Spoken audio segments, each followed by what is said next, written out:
Assalamualaikum warahmatullahi wabarakatuh. Kembali lagi di acara NWT Ngonyam Weekly Time Sajak Senja Cirebon Raya edisi yang keempat.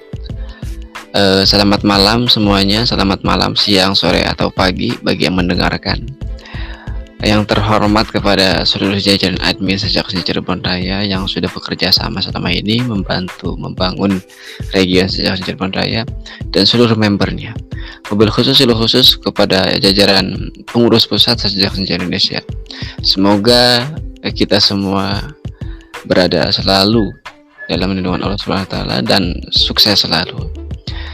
Di malam hari ini, berhubung ini rekamannya malam hari, Sajak Senja Cirebon Raya kedatangan tamu yang akan jadi narasumber atau teman ngobrol kita malam hari ini, yaitu teman lama saya. Halo, bagaimana Bapak? Gimana kabarnya saat ini?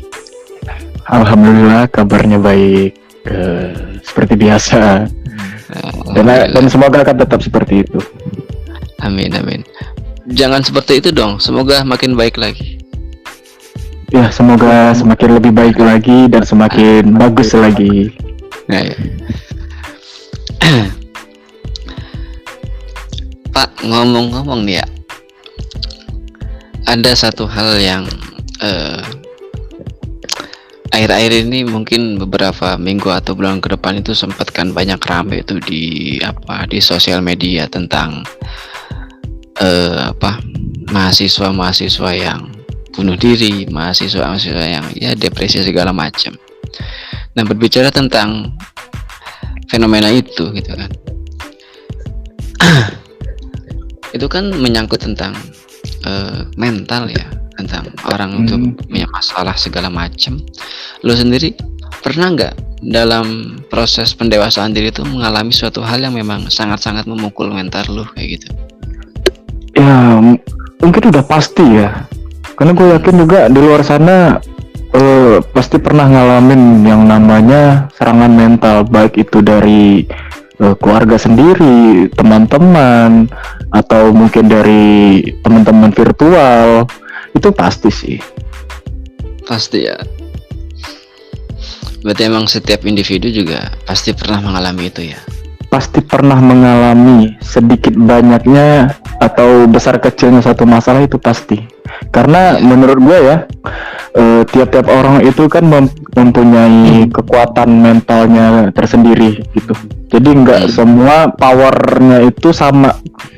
Ada yang kekuatan mentalnya itu mungkin gue bilang sedikit kecil ya. Jadi ketika dia dihadapi satu masalah itu akan lebih cepat membuat dia itu kayak tertekan. Sementara ketika orang lain mendapatkan masalah yang sama, mungkin orang lain itu bisa lebih handal dalam menghandle permasalahan itu. Jadi untuk kayak overthinking atau sampai depresi itu kemungkinannya kecil. Jadi gue bilang di sini yang namanya orang depresi itu sih tergantung dari kekuatan mentalnya masing-masing gitu. Iya ya. Kalau kata penyakit medis mah penyakit badan, penyakit dalam mah tergantung imunitas tubuhnya masing-masing dah, kuat atau enggaknya gitu ya. Nah, bener. Nah, oke. Kalau misalkan ditanya, lu pernah nggak ngalamin katakanlah suatu keadaan yang mungkin bisa disebut sebagai trauma? Trauma itu ada banyak ya, nggak melulu tentang hubungan antara satu orang dengan orang lain, katakanlah pacaran gitu. Ya. Trauma apa? Kalau trauma sih pasti gitu. Untuk beberapa hal.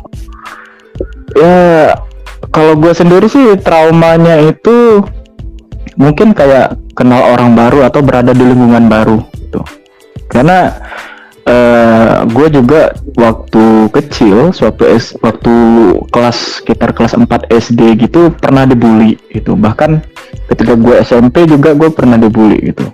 Penyebabnya karena gue terjun ke lingkungan yang baru, yang mana gue masih belum kenal siapa-siapa dan gue nggak tahu karakter mereka itu kayak gimana.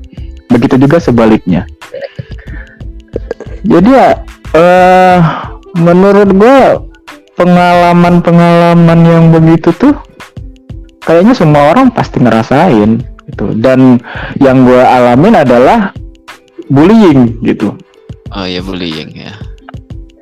Dan dari situ gue mulai ada rasa trauma yang mana gue jadi sedikit pendiam, nggak terlalu banyak berinteraksi dengan orang-orang. Bahkan untuk kenal orang baru pun gue masih butuh waktu yang lama buat bener-bener bisa akrab gitu.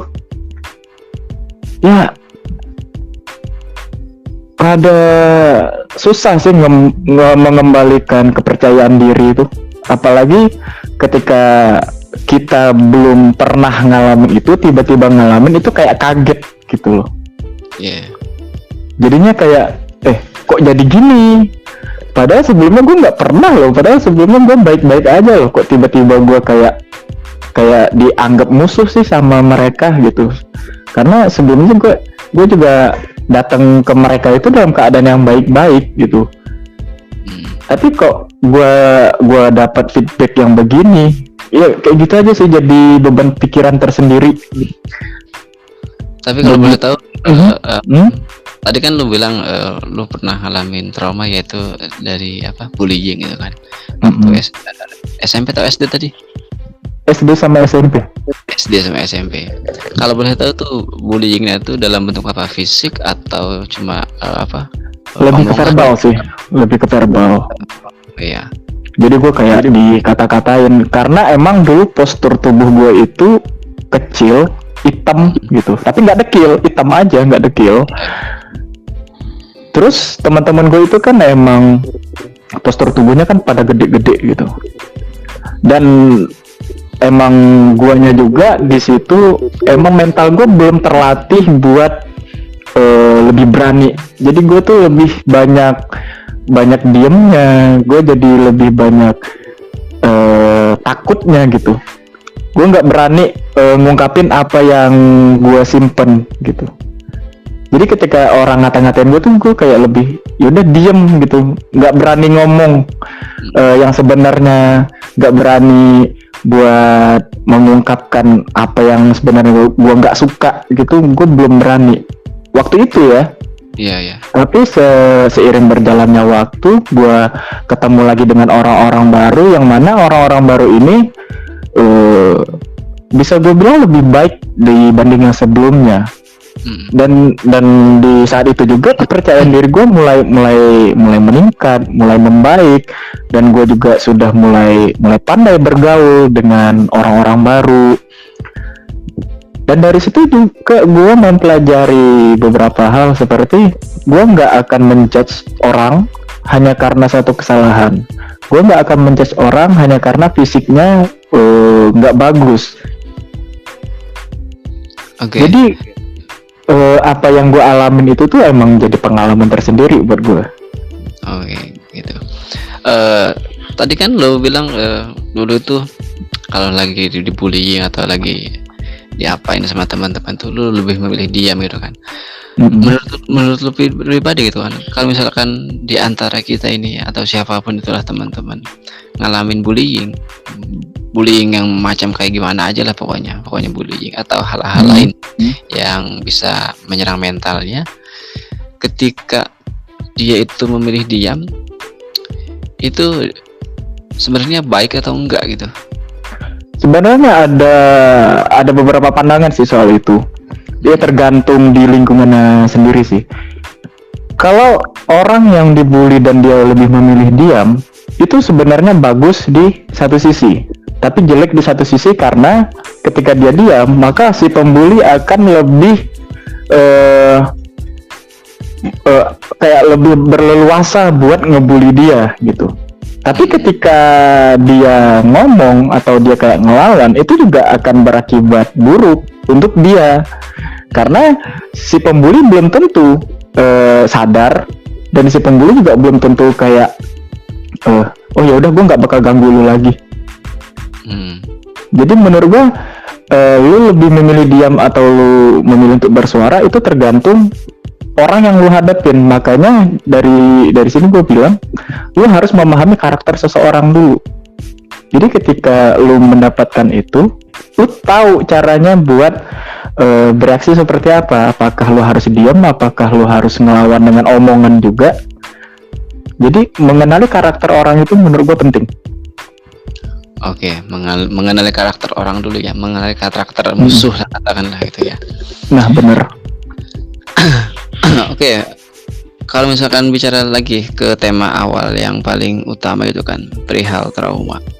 Menurut lu pribadi Pak, sekalian sharing juga nih buat teman-teman.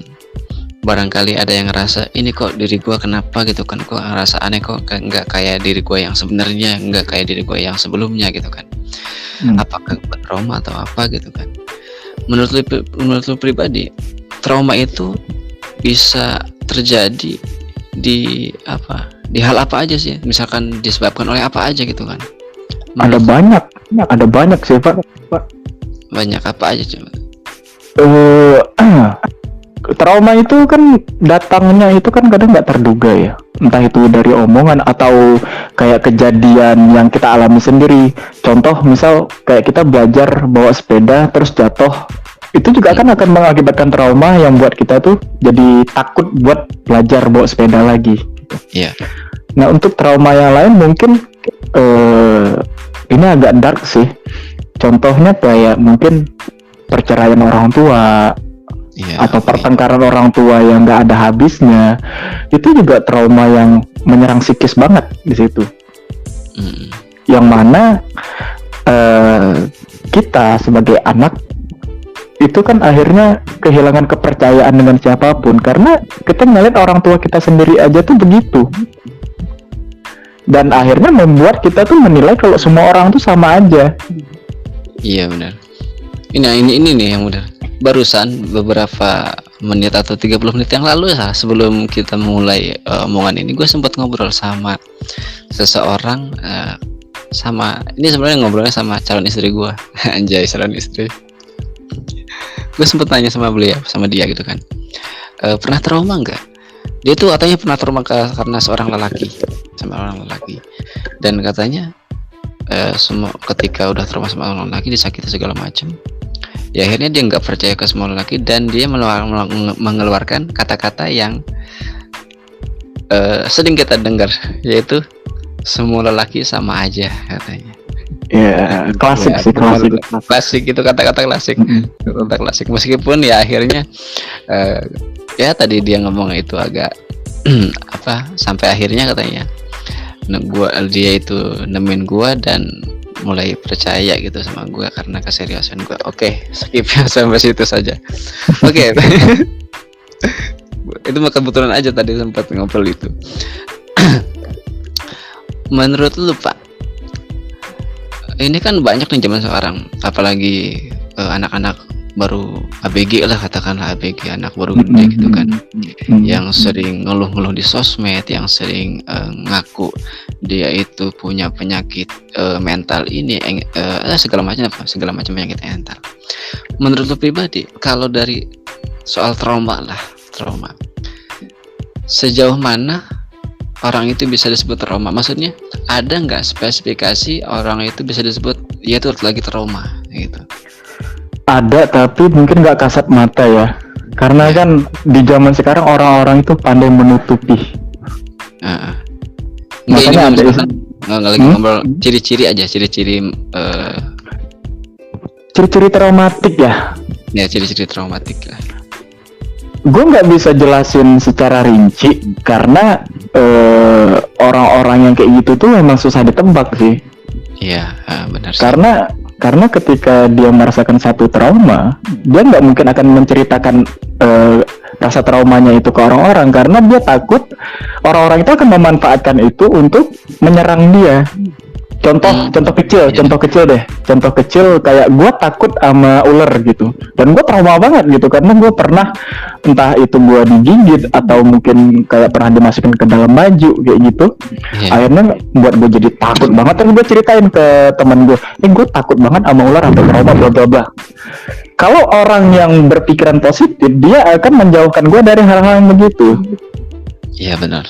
Dan kalau seandainya gue ketemu sama orang yang pikirannya negatif, maka rasa trauma gue itu akan dipermainkan seolah-olah itu adalah bahan lelucon bagi dia. Ini yang gue nggak setuju, yang buat gue jadi malas buat ngasih tahu apa sih yang gue takutin, apa sih yang gue nggak suka. Karena gue takut itu akan disalahgunakan orang lain buat nyerang psikis kita lebih dalam lagi. Ya, ketika orang trauma itu kan pasti apa ya, bisa dilihat dari dirinya gitu, dilihat dari luar. Apakah trauma itu misalkan levelnya itu, level orang bisa disebut trauma itu sampai mana gitu loh. Misalkan dia itu jadi kurang makan atau kurang tidur atau kayak gimana gitu loh. Ya bisa dibilang kayak gitu sih. Bisa dibilang kayak gitu. Contohnya itu mungkin dia jadi kayak takut buat kenal orang baru, takut buat berinteraksi dengan orang-orang, yang akhirnya buat dia tuh jadi antisosial. Kalau anak-anak zaman sekarang sih bilangnya tuh introvert ya. Ya, introvert. Padahal kalau kita telaah lagi, introvert itu kan adalah satu perilaku di mana seseorang itu lebih suka yang namanya itu kesendirian, dan bukan kesepian ya, tapi kesendirian, di mana dia tuh merasa tenang dan merasa nyaman aja di saat seperti itu. Tapi banyak yang menyalahartikan arti dari introvert itu sih yang bikin gue rada kayak agak gemes ya. Ya bener, agak gemes. Jadi kayak introvert itu bukan sesuatu yang bisa lu banggakan. Iya bener. Nggak bisa lu anggap sebagai suatu pencapaian, karena introvert itu lebih ke perilaku, yang seperti gue bilang, perilaku ataupun sifat.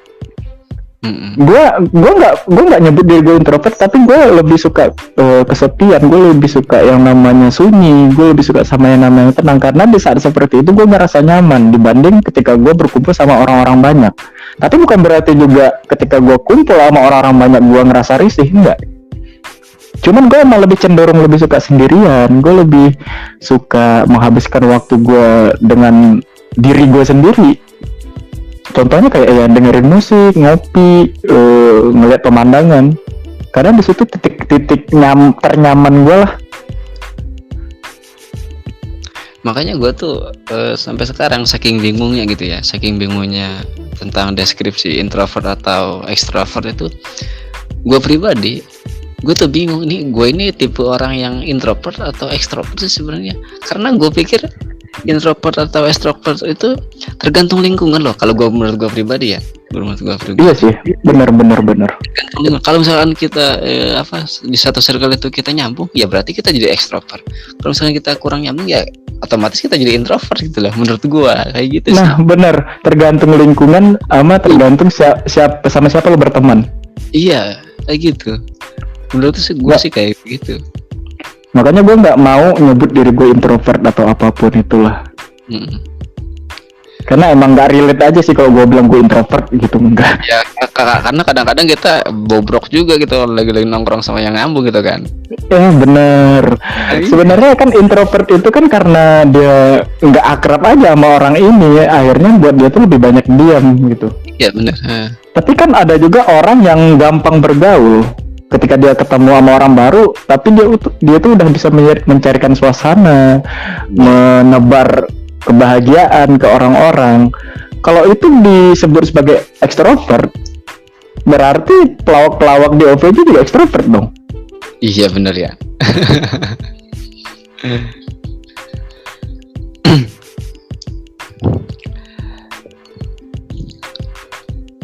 Sebat dulu kok. Ini podcast santai banget ya, Yan. Santai aja. Boleh.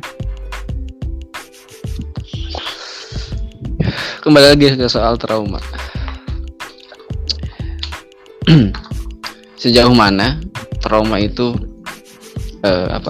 bisa bertahan. Dan apakah Karena- memang memang bisa berbahaya juga gitu loh, sejauh mana kebahayaannya gitu loh. Kalau untuk tingkatan berapa lamanya itu sih nggak bisa diukur ya, karena trauma seseorang tuh bisa sembuh dengan sendirinya, bahkan kita juga sampai nggak nyadar kalau kita tuh udah sembuh dari trauma itu. Tapi kalau untuk efek berkepanjangannya pasti ada. Itu pasti ada. Kayak Ya. contohnya dia trauma sama seseorang, entah itu dia trauma sama perempuan atau dia trauma sama laki-laki gitu. Itu akan mempersulit orang baru buat masuk ke kehidupannya. Yang mana dia harus lebih sabar lagi buat mengerti, lebih sabar lagi buat memahami si orang ini supaya bisa diterima dengan baik. Itu kan menjadi ujian baru juga buat seorang baru gitu. Sementara orang baru ini nggak kenal dia, nggak tahu asal usulnya tuh kayak gimana dan apa penyebabnya sampai dia tuh sebegitu traumanya gitu kan. Dan ini juga jadi bahan teka-teki buat orang baru ini tadi. Iya. Jadi efeknya itu tuh bukan cuma ke dirinya sendiri, tapi juga ke orang lain. Imbasnya itu bukan cuma ke pasangan ya, tapi ke orang tua juga pasti akan berimbas, yang mana orang tuanya nih tahu karakternya dia itu orangnya ceria, tiba-tiba jadi pemurung, tiba-tiba jadi sensitif, dikit-dikit marah, dikit-dikit ngambek, dikit-dikit ngomel. Itu kan orang tua kan jadi bertanya-tanya, ada apa, kok bisa jadi begini, apa sih sebabnya gitu. Nah, di beberapa kejadian juga bahkan ada orang tua yang justru semakin menyalahkan dia, yang mana itu akan membuat traumanya itu bertambah lagi. Yang tadinya cuma 1 bertambah lagi jadi 2, dan itu akan terus bertambah kalau dianya nggak mau merubah, kalau dianya nggak mau sembuh. Cara sembuh dari trauma itu tergantung lu traumanya sama apa gitu. Dan lu harus tahu juga cara ngobatinnya itu kayak gimana. Kalau lu traumanya karena seseorang, ya lu perbaikin dulu diri lu. Kemungkinan lunya juga ada salah sampai orang itu bisa bersikap seperti itu ke lu gitu. Introspeksi diri lah. Iya, berarti kalau misalnya kayak gitu, salah satu solusi untuk menyembuhkan trauma itu kemungkinan dengan cara konsultasi cerita gitu ya, entah itu sama orang tua, teman atau apa gitu ya. Benar, komunikasi itu adalah salah satu obat yang mujarab ya kalau menurut gua. Menceritakan keluh kesah kita. Orang-orang itu bisa trauma karena dia terlalu lama memendam emosinya, terlalu lama memendam pikiran-pikirannya, sampai akhirnya itu menyerang dirinya sendiri, yang buat dia jadi hilang percaya diri, hilang kepercayaan, bahkan mungkin dia akan kehilangan dirinya sendiri. Nah itu yang paling parah tuh, kehilangan diri sendiri ya, bahkan sampai melukai diri sendiri ya. Nah benar. Dan yang bikin gua rada miris itu adalah orang-orang yang mengalami trauma sampai depresi dan akhirnya dia melukai dirinya sendiri. Itu kalau dari kacamata gue ya ngelihatnya tuh, itu udah bukan depresi lagi sih, lebih ke gangguan jiwa. Oh, iya. Karena gue kenal beberapa orang yang kayak begitu tuh.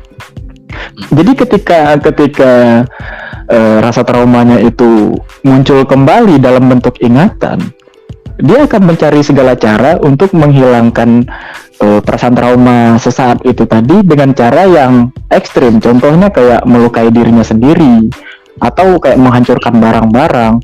Memang ketika dia melakukan itu ada sedikit perasaan lega, tapi di satu sisi itu akan merugikan lebih banyak ke dirinya sendiri.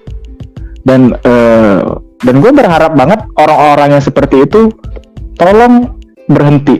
Kalaupun nggak bisa berhenti, tolong kurangin. lu itu masih dibutuhkan oleh orang lain yang nggak lu kenal. Lu itu masih disayang sama orang-orang terdekat lu. Hanya saja mereka nggak tahu caranya buat mendekati lu karena lu nggak terbuka buat orang-orang itu.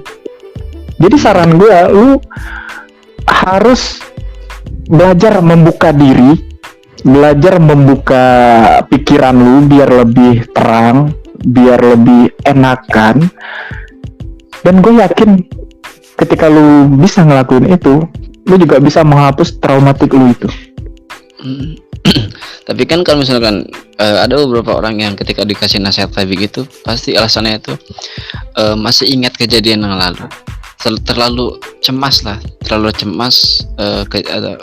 sama kejadian yang lalu, takut itu kejadian lagi, atau bahkan sampai udah nggak percaya lagi sama siapa-siapa. Makanya dia tuh nggak bisa lagi ngebuka diri buat orang baru, nggak bisa lagi ngebuka diri untuk bagi orang yang memang punya tujuan baik untuk merubah traumanya dia itu loh. Sampai-sampai ada beberapa orang bahkan sampai mimpi buruk gitu loh ketika dia itu trauma. Misalkan mimpi buruk karena pikiran dia itu trauma, terus sampai akhirnya dia frustasi pengen mati, sampai ke bawah mimpi kayak gitu loh.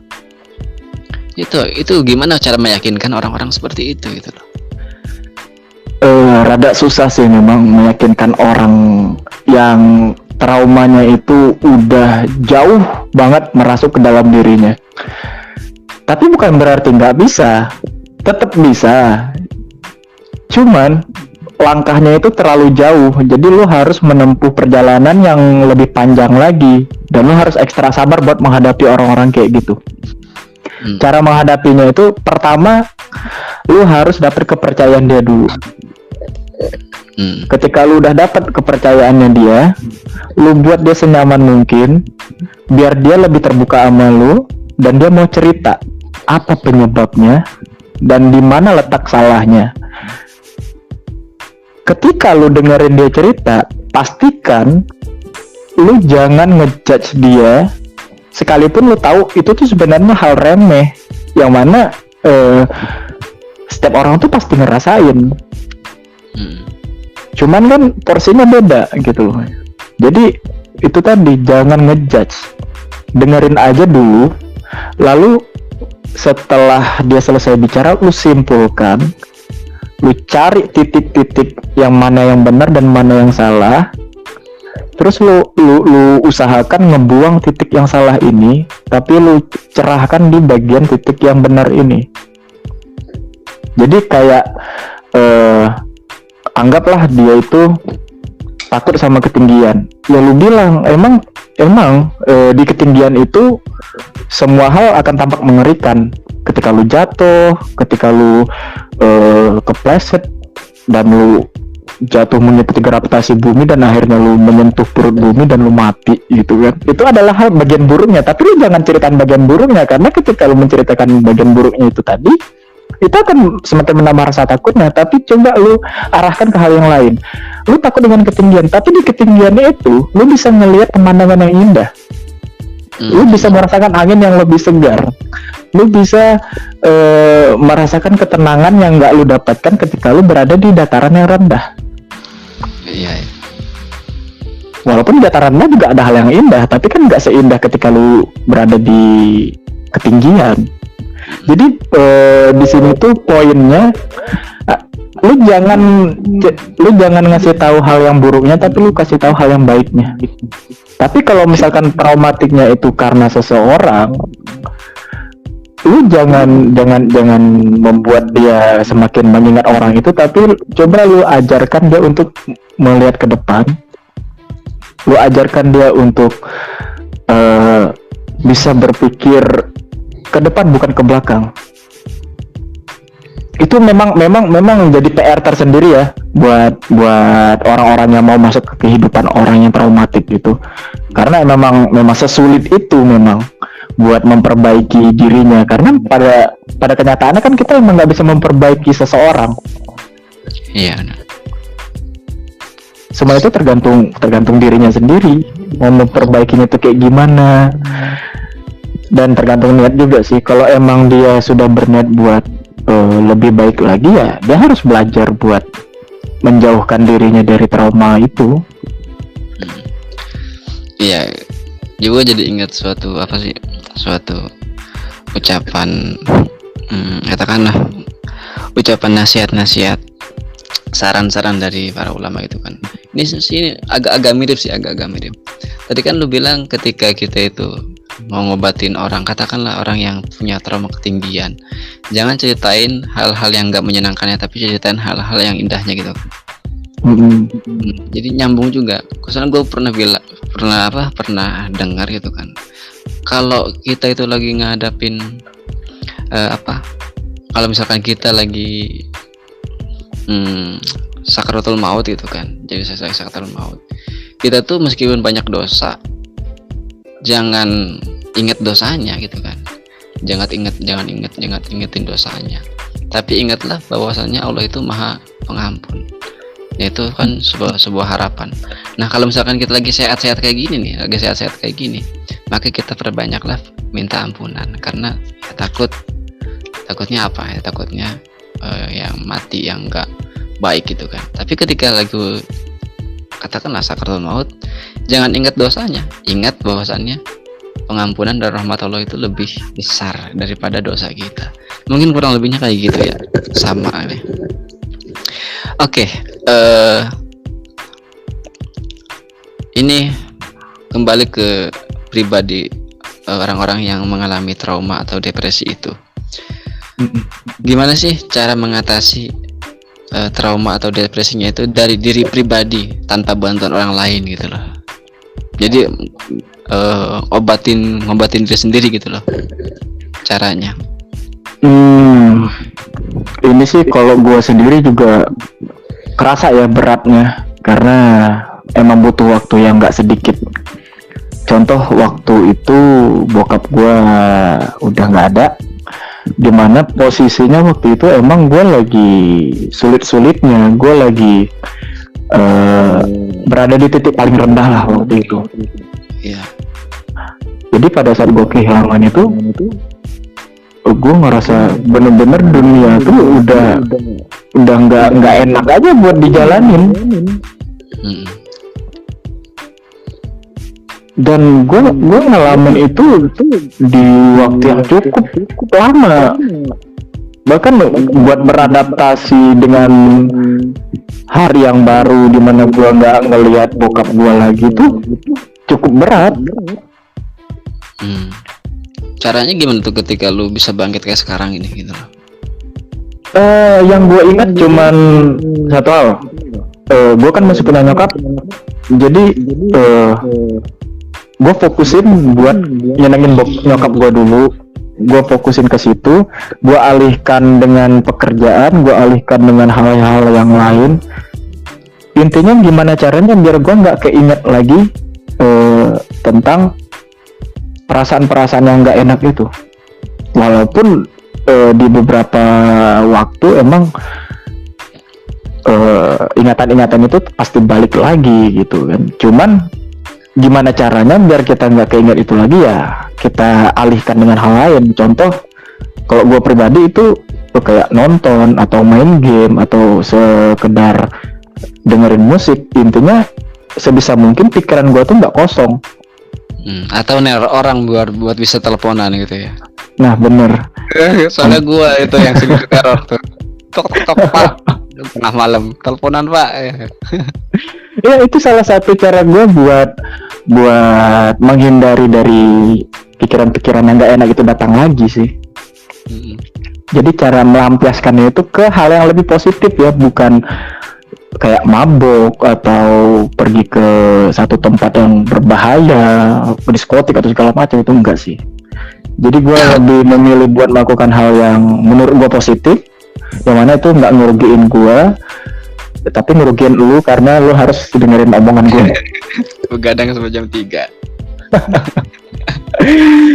Jadi sebenarnya sih beda-beda ya cara-cara orang buat sembuh dari rasa sakitnya, dari rasa trauma itu emang tergantung dari dianya sendiri sih.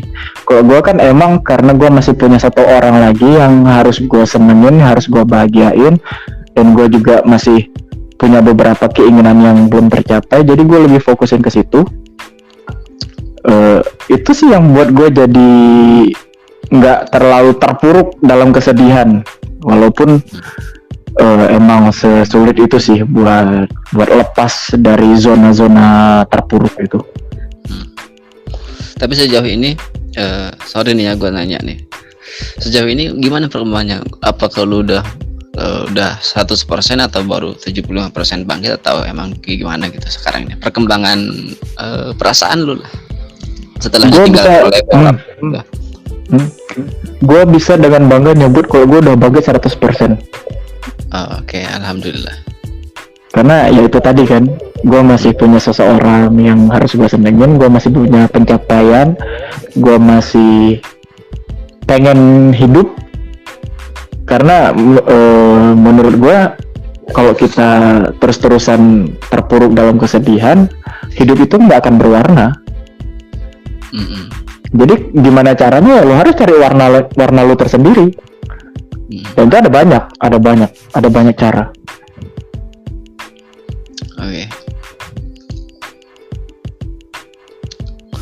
Oke, mungkin terakhir. Apa closing statement lu buat orang-orang yang mungkin saat ini lagi trauma, orang-orang yang saat ini lagi depresi dengan perihal asmara, keluarga atau ekonomi dan semacamnya deh. Buat motivasi buat mereka lah, buat teman-teman semuanya. Motivasi ya, gue nggak bisa bilang ini motivasi, tapi semoga ini bisa membantu sedikit ya. Iya. Buat kalian yang mungkin berada di posisi terendah atau di posisi yang nggak mengenakan, gue cuma bisa bilang, please, lu harus move on. Gimana pun caranya, lu harus cari jalan keluar buat keluar dari zona nggak enak itu. Karena gue yakin Tuhan itu pasti akan menciptakan sesuatu yang indah kalau lu mau berusaha mencari jalannya. Oke. Karena bagaimanapun hidup itu tuh kayak labirin. Kalau lu nggak berusaha, lu akan tersesat di situ. Tapi ketika lu mau berusaha, lu mau ngerasain capeknya, lu mau ngerasain sakitnya, lu pasti akan keluar dari labirin itu. Jadi jangan mematok diri lu kalau lu udah berakhir di situ. Karena perjalanan lu masih panjang. Dan gue yakin ketika lu berhasil berkeluar dari situ, lu pasti akan lebih tenang, lu akan lebih ngerti alasan dibalik semua ini tuh apa. Yang pastinya Tuhan nggak bakal ngasih cobaan yang lebih berat kalau lu nggak mampu ngelewatin itu, gitu kan? Tuhan itu baik. Tuhan itu baik.